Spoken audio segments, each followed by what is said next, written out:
Alright, it's Jake Mace with Phoenix Longevity Arts. In this video, I wanted to ask you a couple of questions, and please answer down below in the comments and let me know your thoughts.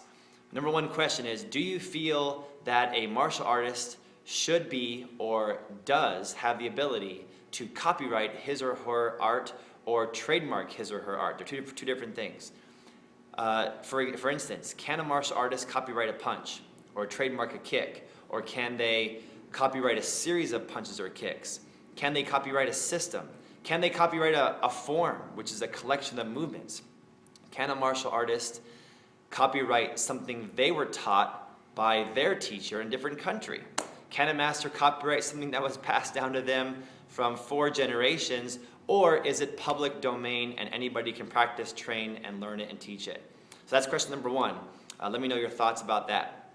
Number two question is, how would you feel if, when you were training with your master for a certain amount of years, if they were teaching you a traditional system of Japanese, Vietnamese, Korean, or Chinese martial arts? And if you found out that the art that they were passing off to you as a traditional art was actually one that they had made up on their own, how would you feel? Would you feel like your master was so intelligent and smart for creating such an intricate and detailed and effective art? Or would you feel cheated and frauded by your master's lies? How would you feel, one way or the other? I recently had to answer both these questions over the past 3 to 5 years. There's a couple different sources you can go online and read about actual events where this has taken place. One is on Bullshido.com. There was an article written about a month or so ago called Shaolin Do BS, and it was written by Sam Browning, IIF, and the Bullshido team. It was an investigative report where they actually covered a case that involved a traditional art, current trademarks and copyrights, and whether the art was made up or taught down through generations. So check out that report on Bullshido.com, read it, read the court documents, read the investigation. They did a very good job of just giving the information out there and letting the audience decide, and come back to our video and comment, let me know what you think about that. On the other side of it, if your master is teaching you techniques, Tao Lu or forms or katas, or fighting abilities, Qigong techniques, meditation techniques that apparently have tradition, they have history, they have depth, and they have a lineage that's been passed down from teacher to student for generation, for upwards in the range of hundreds or thousands of years. And all of a sudden you find out that maybe that's not the case. Maybe what you've put 10, 20 years of your life into has actually been made up in this generation by the current teacher you're currently with. Does that make all your time and effort wasted? Or are your skills still relevant and still meaningful, even though they were not what you thought they were? So these are two great questions.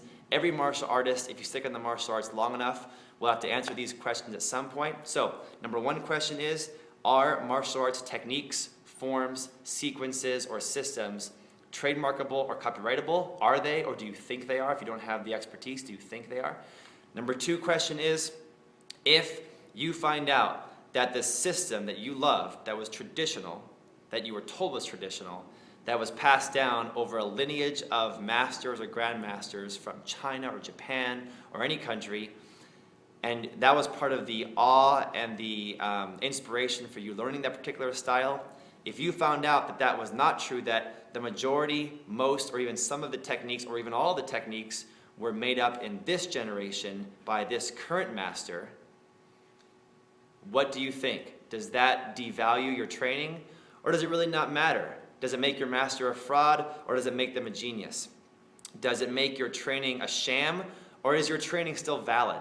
Answer me these two questions in the comments down below. Subscribe to our channel, share this video. I'd love to get input from different martial artists of different styles, and let me know what you think.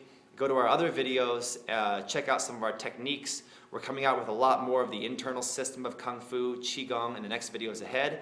Our channel will continue to pump out about 3 or 4 techniques, videos, or lessons a day, so tune back in every day for more. And subscribe to us so you get the updates, or visit us at phoenixlongevityarts.com. I love to having you as our subscribers and watching our videos, and I'm looking forward to seeing your comments on our future lessons.